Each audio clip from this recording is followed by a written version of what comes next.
Hey y'all, I haven't had a picture up and talked to y'all in so long. For reference, it is May the 7th, 4:12 a.m. Let me just say, I can't even, like, I don't even know where to begin. Sunday, I left home, going to work. My son was in the floor playing with his daughter. Everything was chill. It was a regular Sunday.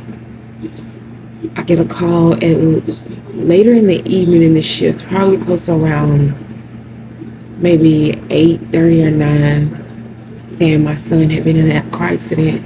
It was a woman. I didn't know her. I asked her to describe the car. She's like, oh, I don't know. It's like a white, gray. I can't really tell like what the tag say. And y'all, when she told me, because my son has a personalized tag, my heart just dropped. He flipped his car literally not even 2 miles from the house. By the time I left work, which is like an hour and a half to technically, if I put it in the GPS from my house, it's gonna say like an hour and 53 minutes. It took me an hour. I got here. My son was already intubated and headed into ICU. That was Sunday. It's Wednesday. He's currently still in ICU.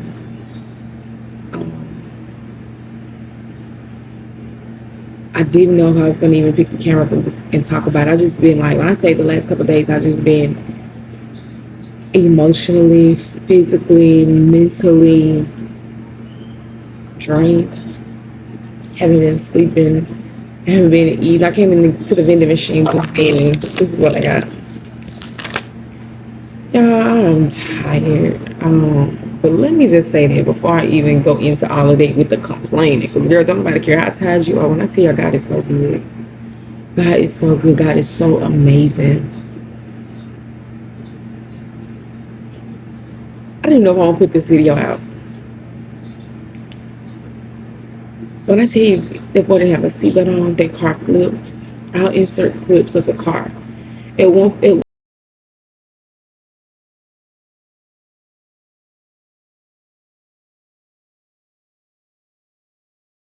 At some point you'll see the picture where there are two men standing on top of the car. They're pulling him out of the car. These are bystanders, people that are passing by. The lady flagged somebody, and two guys got out and they jumped on the car and pulled him out of the car. He wasn't wearing a seatbelt. From the neck down, my son is fine. No broken bones. Organs are fine. Everything. The only thing that happened was when the only damage, I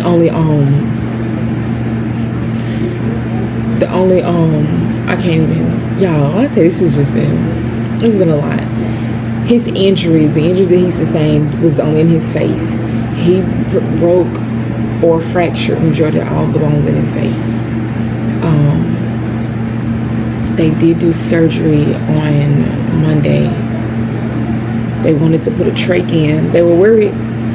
Okay, so they, like I said, they had to intubate him, and so they had the tube in. Well, because all of this is broke, jaw's gone, like everything holding this up is broke, nose, everything, like from here down, everything is like shattered. But you can't physically see it because it's like it's underneath. So they wanted to reposition the tubing. In order to do so, they needed a different hole other than the mouth. They wanted to cut right here, put like the little cord through here, and connect and put a trach in. Y'all, when I tell y'all, I'm like, oh my God, my baby, yesterday, May the 6th, he turned 22.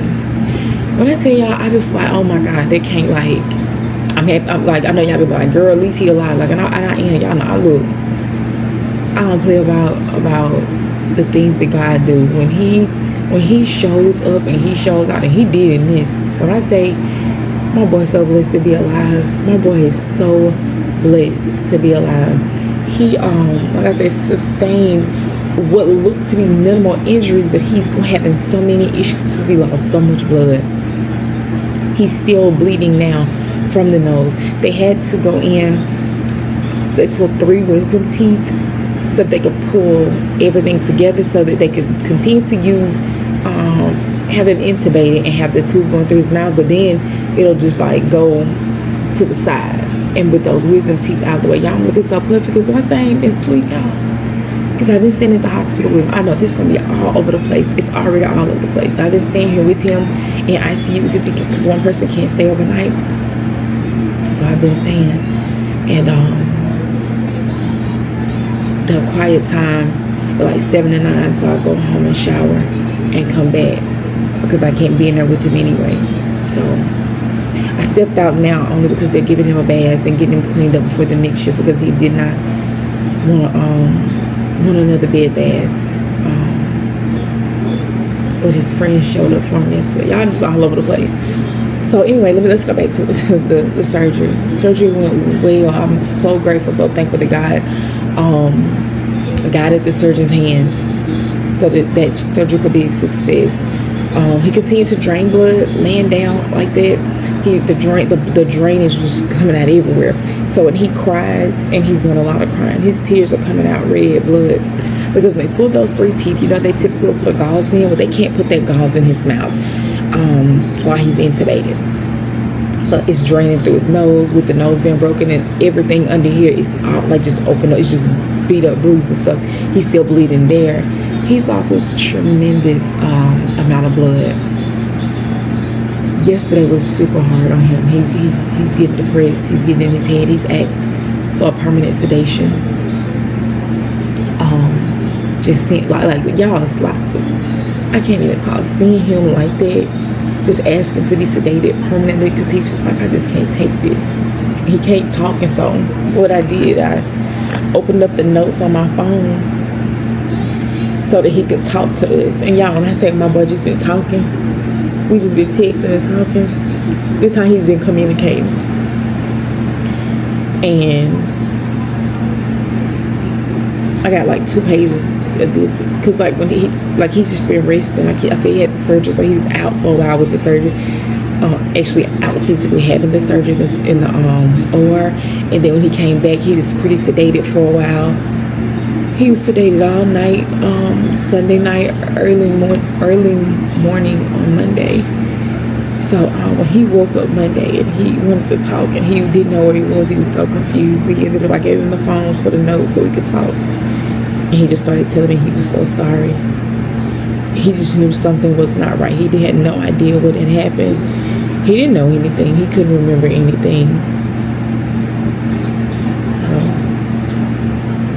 y'all, when I say when they're babies, they're in our laps. When they become young adults, they on our heart. And I know on this channel I typically talk CNA work and everything. This is work related because I had to cancel all my shifts. I pretty much told him just basically cancel me for the month because my boy has such a long road of recovery. And like I can't leave him in ICU. He clearly can't make a good decision. This boy talking about sedate me until it's time for me to go home. I said, Jay, they can't do that. They got to know that everything is back function. It's like you got to use the bathroom because now they have him on a Foley catheter. I said, they got to know that you got to use the bathroom. So everything got to function. They got to they got to ease you off this ventilator. So you got to know that your lungs are still pumping and functioning properly. And that's what they're doing right now. They have him where they could not extubate him, which is taking him off the ventilator. They could not do that because his tongue and everything was so swollen now after the surgery. And he can't breathe on his own. So starting Tuesday night, because today is Thursday. Yes, oh God, today is Wednesday. Hold on. He had the REC Sunday. They did the surgery, emergency surgery Monday. So Monday night, they started turning the ventilator down to let his lungs start back to pump and start flowing and doing its thing so that they wouldn't get lazy and become so dependent upon that ventilator because they know at some point they're taking him off and they need his lungs to just jump back in doing its thing, and they don't want him to jump in going slow and it's hard for him to catch his breath and catch his wind and do all the things. So they started turning the ventilator down on Wednesday. I'm so sorry. Monday night, late Monday night, early Tuesday morning. All day yesterday, Tuesday, they turned it down every couple of hours, allowing his lungs to really get back in the flow of pumping out that air. And they're supposed to, Lord's willing, these comes off their ventilator today. They'll let him have a liquid, something to drink, and they have brackets in his mouth during the surgery because literally his frame broke. And so when they moved they moved his mouth for me to see it, he does not have a gap in his teeth. He now has a gap about this size. Everything shifted and everything fell. So one half of his mouth is hanging, like the gum and teeth is just hanging. This side is like just kind of dangling a little bit. The other one just fell completely.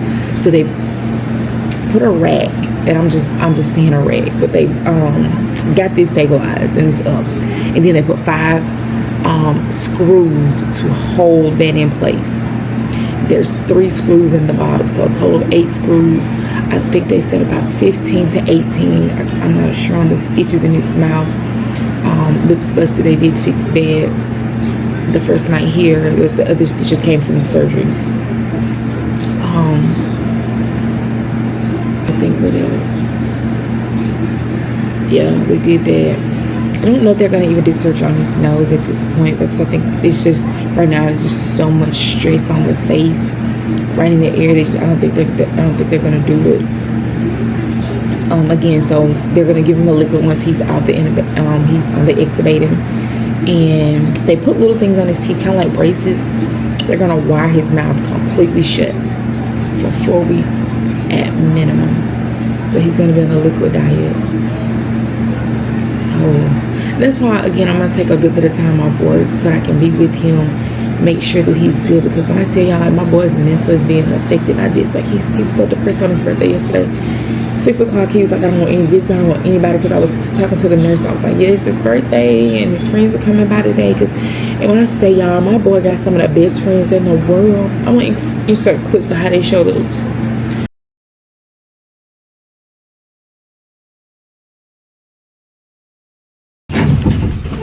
Okay, I'm leaving the hospital. Look at the mess, y'all. I left so much there. Go ahead and rush, and I'll be back. Let's see if we can get this in the car.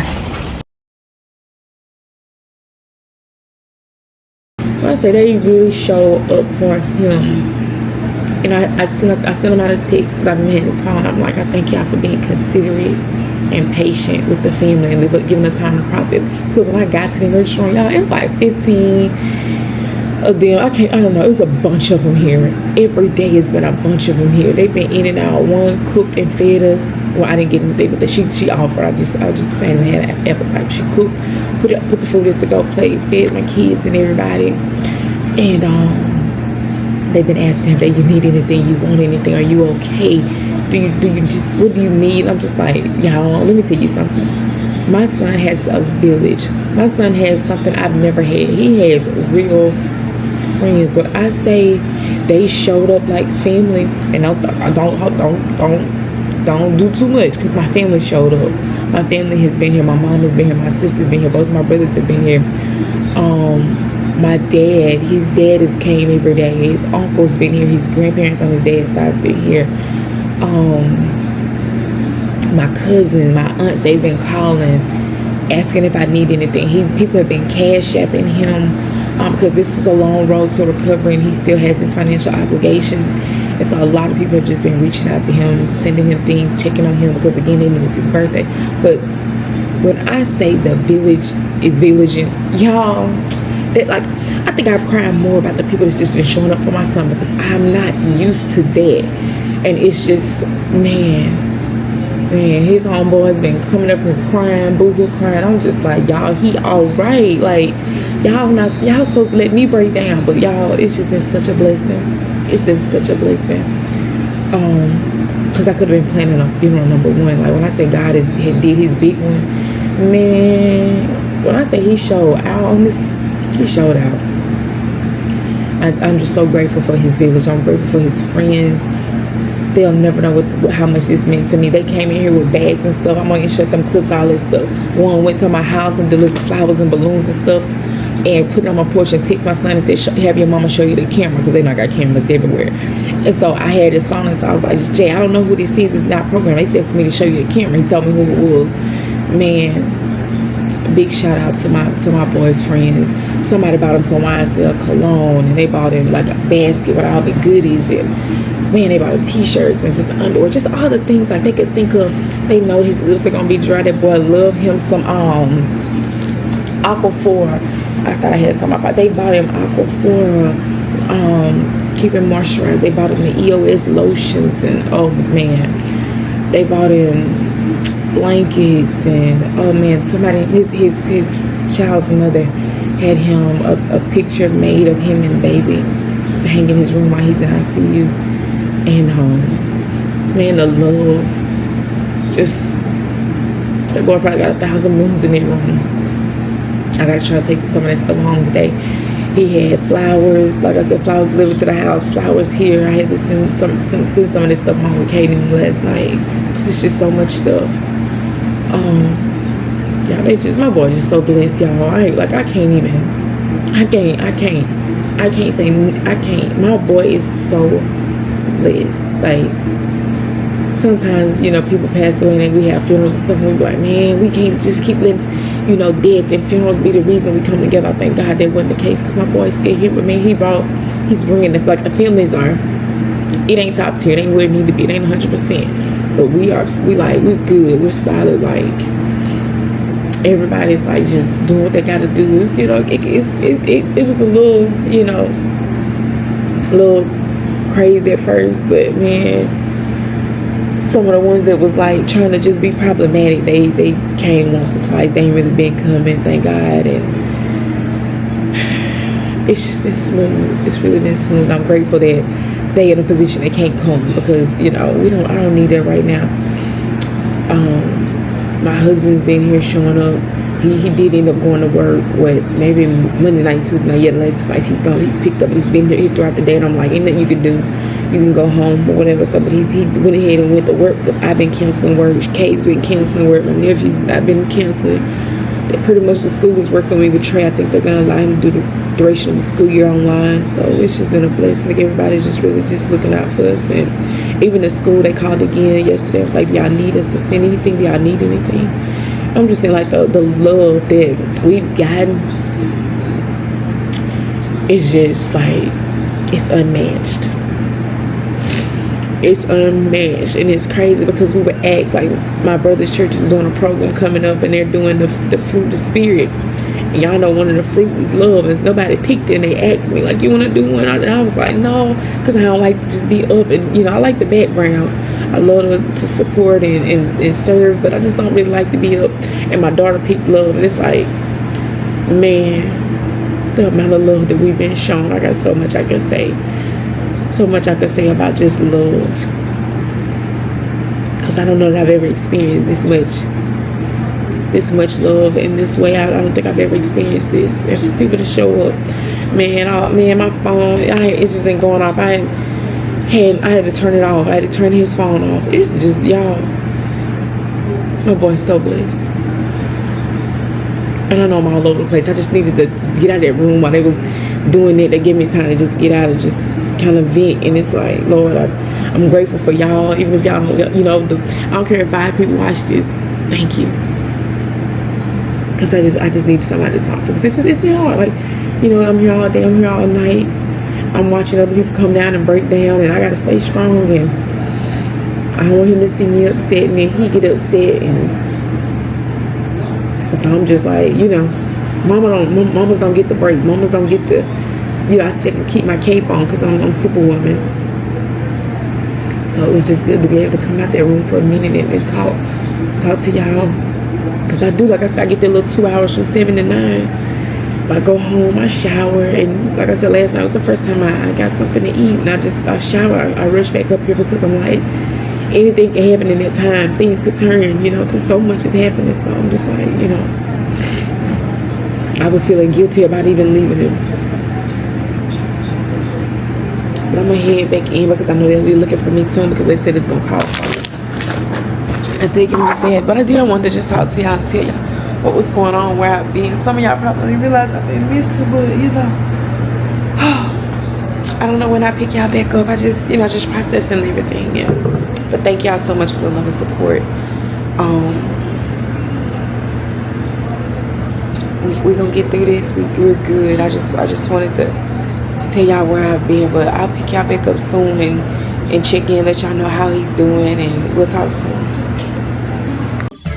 Our Father, who art in heaven, hallowed be thy name. Thy kingdom come in this place. Thy will be done on earth as it is in heaven. Won't you please come? Please come. Won't you please come?